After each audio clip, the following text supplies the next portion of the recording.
Interview Expert est aujourd'hui du côté de Lone Plage.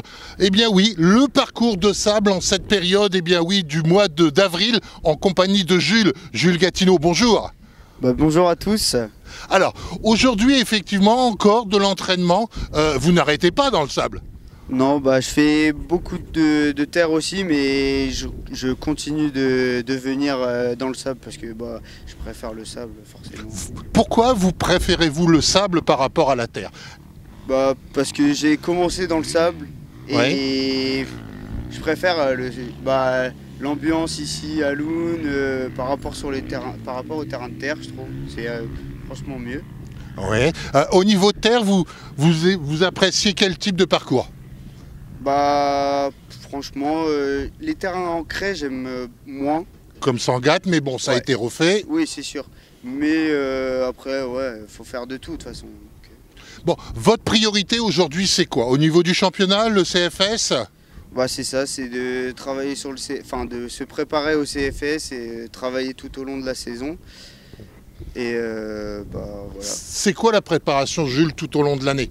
Déjà, est-ce que vous avez un métier? Vous faites quoi en parallèle? Moi, là, je vais avoir 18 ans dans 2 mois, donc je suis en terminale. Oui, pour faire quoi? Pour faire du commerce. Ouais. Et la préparation, c'est 2-3 entraînements par semaine. La moto, du coup, à Loun, ici, pendant l'hiver. Et après, c'est la préparation physique quasiment tous les soirs. C'est quoi votre préparation physique tous les soirs? Depuis combien d'années? Là, ça fait 6 ans que je fais le championnat de France des sables, mais ça fait vraiment 2 ans où il y a une préparation derrière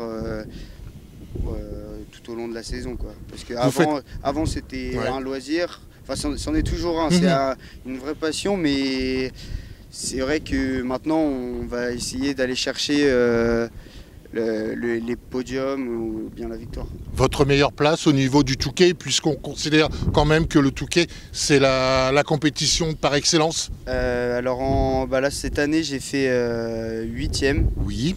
À quelques secondes du 7e, mais bon, c'est comme ça. Qu'est-ce qu'il a manqué pour être dans le top 5? Encore plus de préparation physique.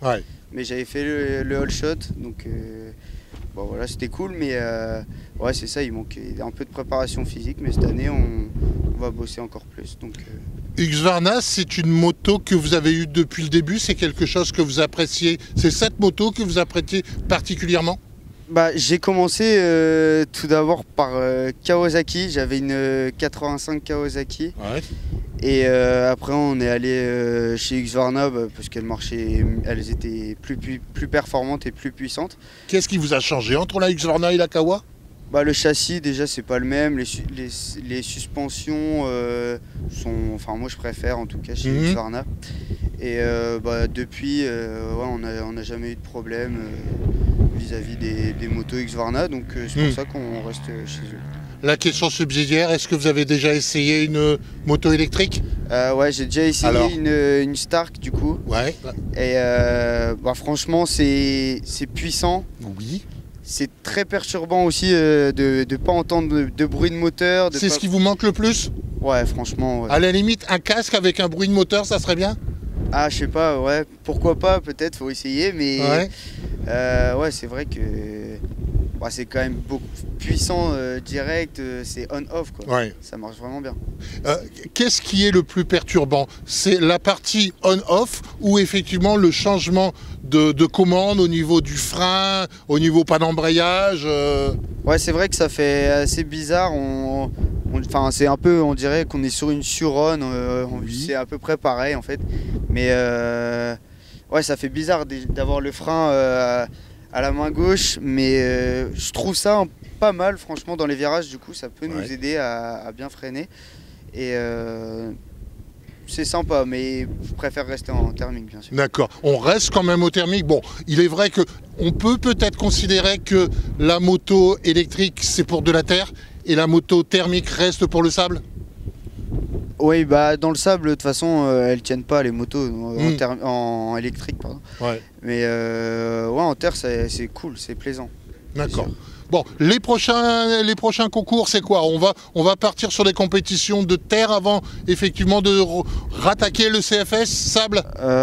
Peut-être ouais, 1 ou 2 courses en terre, mais bon, on ne sait pas encore lesquelles et on verra. Mais ouais, après, tout le championnat de France des sables encore en junior. Bon, avant de partir, vous pouvez nous présenter la personne qui est à vos côtés? Allez. C'est Ninon, ma copine depuis 3 ans maintenant. Voilà, donc qui vous entraîne régulièrement aussi. Jules, une question. Est-ce que quand on devient, puisque votre objectif c'est de devenir professionnel, je pense, est-ce que vous pensez qu'on a besoin d'une aide psychologique? Je pense que ouais, y a une part derrière de se faire aider psychologiquement. Je pense que ça peut aider à se mettre en course pour gérer le stress, pour gérer tout ça. Ouais, je pense qu'on a besoin d'une aide un peu surtout en moto. En fait, c'est un ensemble de facteurs qui font que, que ça fonctionne, quoi. Ouais. Ok, merci Jules pour ce petit interview. On vous souhaite le meilleur pour la compétition. On va déjà se donner comme objectif le CFS avec Berck. C'est sûr. Merci beaucoup. Merci, au revoir. Au revoir.